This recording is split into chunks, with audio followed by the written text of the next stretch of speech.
అమ్మను మిల్చి దైవం ఉన్నదా, ఆత్మను మిల్చి అద్దం ఉన్నదా? అమ్మను మిల్చి దైవం ఉన్నదా, ఆత్మను మిల్చి అద్దం ఉన్నదా? Wish you happy mother's day. Telugu 2 రాష్ట్రాల్లోని ప్రజలందరికీ మాతృదినోత్సవ శుభాకాంక్షలు. ఎందుకంటే మాతృమూర్తి అంటే ప్రతి ఒక్కరి జీవితాల్లో మర్చిపోలేనటువంటి ఒక మధుర జ్ఞాపకం. ఆ విధంగా మాతృమూర్తుల వల్లే ఈ దేశంలో పెద్ద అత్యున్నతమైనటువంటి శిఖరాగ్రాలు అందుకున్నటువంటి ఎందరో వ్యక్తులు ఉన్నారు. అందువల్ల వాళ్ళ గురించి ఎంత చెప్పినా తక్కువే. ఈ మాతృ దినోత్సవంలో నేను నా పరిధిలో నా అనుభవాన్ని తెలియజేయాలని ఈ ఈడువ తీయడం జరుగుతుంది.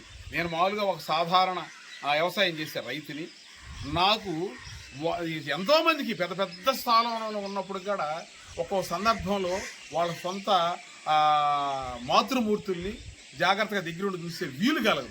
నాకు అదృష్టవశాత్ నాకు ఆ విధంగా ఎప్పుడూ 365 రోజులు మా మాతృమూర్తి దగ్గర తల్లిదండ్రుల దగ్గర ఉండి హ్యాపీనెస్ చేయడం అనేది జరుగుతుంది. దీనికి నేను ఎంతగానో సంతోషిస్తున్నాను.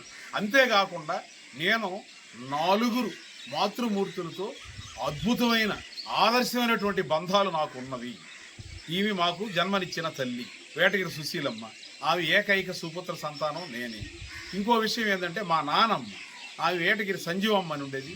ఆమె ఉత్తమ వ్యవసాయ మహిళా రైతు, ఇప్పుడు కష్టజీవి. ఆమెతో కూడా అనుభవం ఉంది మాకు. ఈ రోజుల్లో ఎవరైనా సరే ఒక మాతృమూర్తి అంటే ఫస్ట్ తల్లిదండ్రులకు అమ్మాయిగా ఉంటారు. తరువాత వివాహ బంధంలో వాళ్ళు దంపతులై ఇంటి ఇల్లాలుగా ఉంటారు. తర్వాత పిల్లలకు జన్మనిచ్చిన తర్వాత వాళ్ళు మాతృమూర్తిగా వస్తారు. అంత గొప్ప విలువైన స్థానాలు. ఆ మాతృమూర్తి స్థానంలో ఎందరో మా అమ్మ లాంటి వాళ్ళు, ఇంకా అందరూ ప్రతి ఒక్కరికి వందనాలు, అభివందనాలు.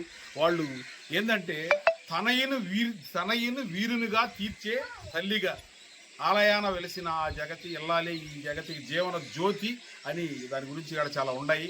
ఎంత చెప్పినా కూడా తక్కువ అవుతుంది. ఆ విధంగా మా నాన్నమ్మతో కూడా చిన్నప్పటి నుంచి అనుభవం ఉండేది. నేను వాళ్ళకి లేక పుట్టిన ఏకైక సంతానాన్ని అయినా కూడా వాళ్ళు చిన్నప్పుడే వాళ్ళకి ఎంత త్యాగధనులు వీళ్ళంటే మా నానమ్మ దగ్గరే మేము చిన్నప్పటి నుంచి 6 నెలలప్పుడు బిడ్డ నుంచి పెరగడం చేయడం జరిగింది. వాళ్ళకి ఎంత విశాల హృదయం ఎటువంటి ఉండాలో.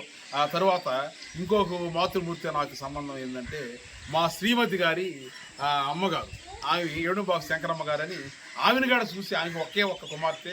వాళ్ళ మ్యారేజ్ చేసుకున్న తర్వాత నాకు మ్యారేజ్ అయిన తర్వాత 3వ మాతృమూర్తి గారు అంటే వేడుంబాక శంకరమ్మ గారు అంటే మా శ్రీమతి తల్లి గారు. ఆమె ఆ విధంగా వాళ్ళకి ఒక్క అమ్మాయి. ఆ ఒక్క అమ్మాయిని నేను మ్యారేజ్ చేసుకోవడం, వాళ్ళ పర్యవేక్షణ కూడా నేను చూడటం జరిగింది. అందువల్ల ఆమె నా మ్యారేజ్ అయిన తర్వాత 33 సంవత్సరాలు ఆమె జీవించి ఉండడం, 33 సంవత్సరాలని అద్భుతంగా ఆదర్శంగా ఆమెని మేము చూడడం జరిగింది. ఆమె కాలు బాగలేక కాలు ప్యాచర్ అయిపోయి మంచంలో ఉన్నా కూడా ఒకసారి ఓట్ల ఎలక్షన్ సమయంలో ఆమె తీసుకుపోయి ఓటు వేయించి అందరికీ ఆదర్శంగా నిలవడం జరిగింది.